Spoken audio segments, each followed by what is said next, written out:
you've chosen to pursue a carnivore animal-based diet, so my assumption is that works better for you. Do you think there's a difference do you think animal-based nutrition is superior for metabolic health or mental health?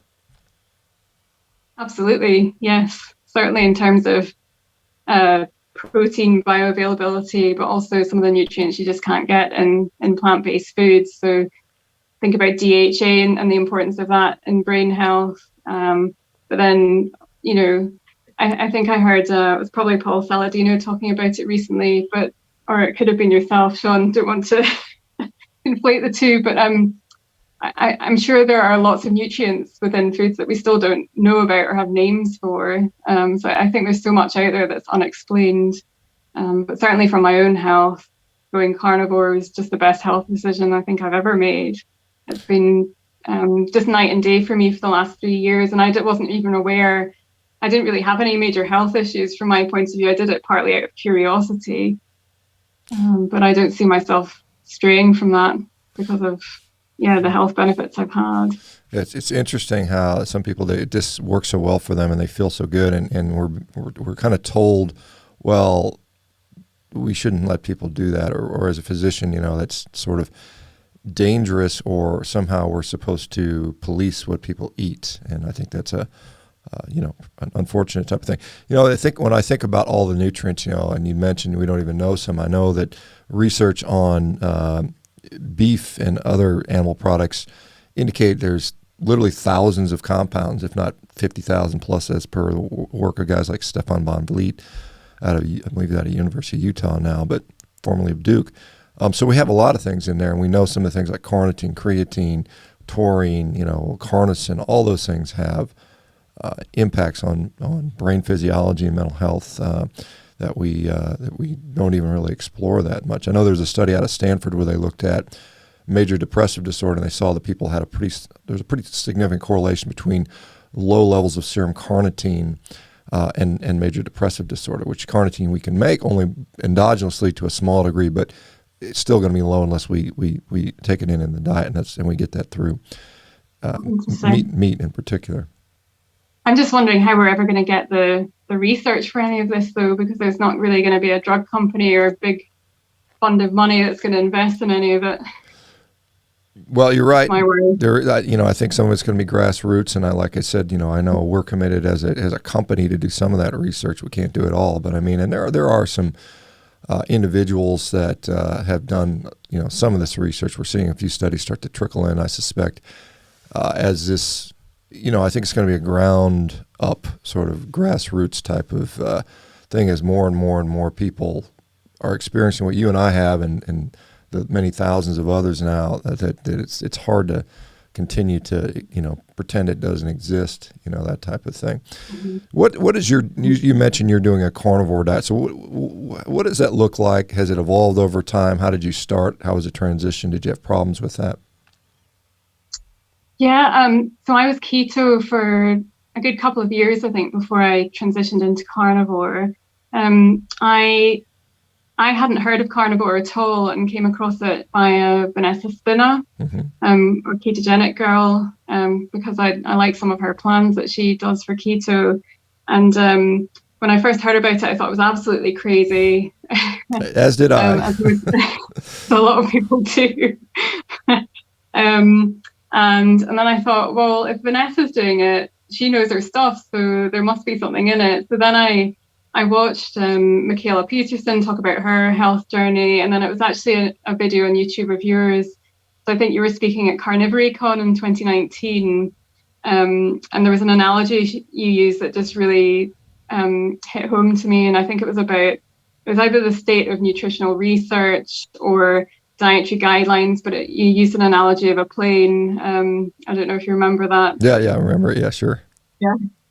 So that's what convinced me. And I just thought, right, there's something in this. I need to try that out.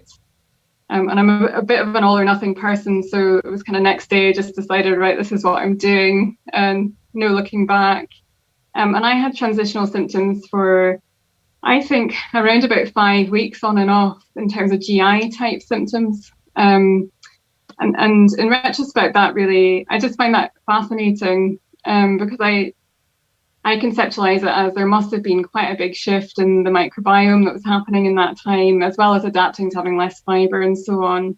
But I tend to think it's probably got more to do with the microbiome, because I had been keto for a couple of years and I wasn't really having a huge amount of fiber, and I didn't think it was going to be such a drastic change, but I definitely did have transitional symptoms.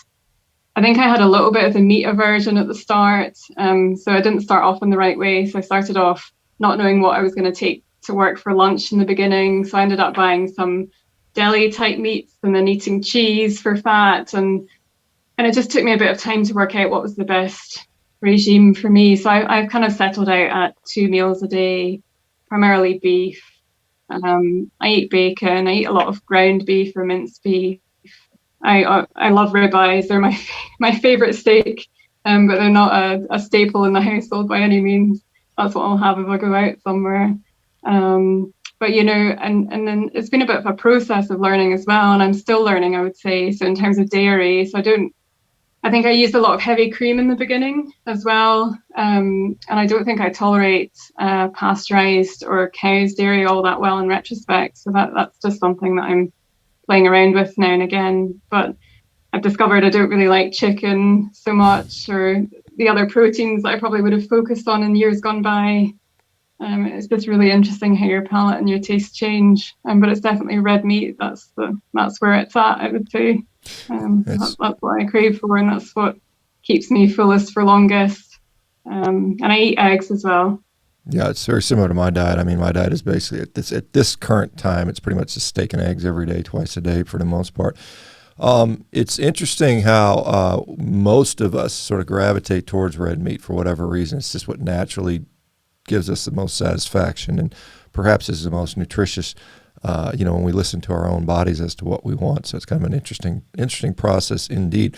Do you have any family that has noticed your sort of transition from a point where you were plant-based to now fully meat-based, and any sort of like you're going to kill yourself type of concerns, or what's the dynamic like? Yeah, so I'm married. My husband's a psychiatrist as well, actually, and he's a type 1 diabetic.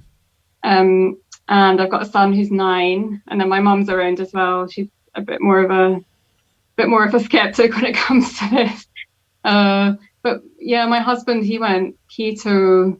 Oh gosh, I forget now when it was, a couple of years ago at least. Just randomly one day he said to me he didn't want to have any more rice, and why was he doing that? He was just going to lower his insulin requirements. And now he's probably about 90% carnivore. And that's been really, really interesting. So he doesn't get the cognitive hypos that he used to get. So we always had this running joke that, I remember when I first met him, he said, "Oh, if you're getting angry with me, I should know that I'm hypo," because he tends to just not able to think properly or think straight. Sometimes when he used to be hypo, that just doesn't happen anymore at all. So I can't remember the last time that he had a hypo like that. And his blood sugar is pretty much flatline, being about 90% carnivore. And even when his blood sugar is slightly low and he has to compensate with something to eat, he still doesn't get the cognitive hypos that he would have had previously, because obviously his brain's running on ketones. Yeah.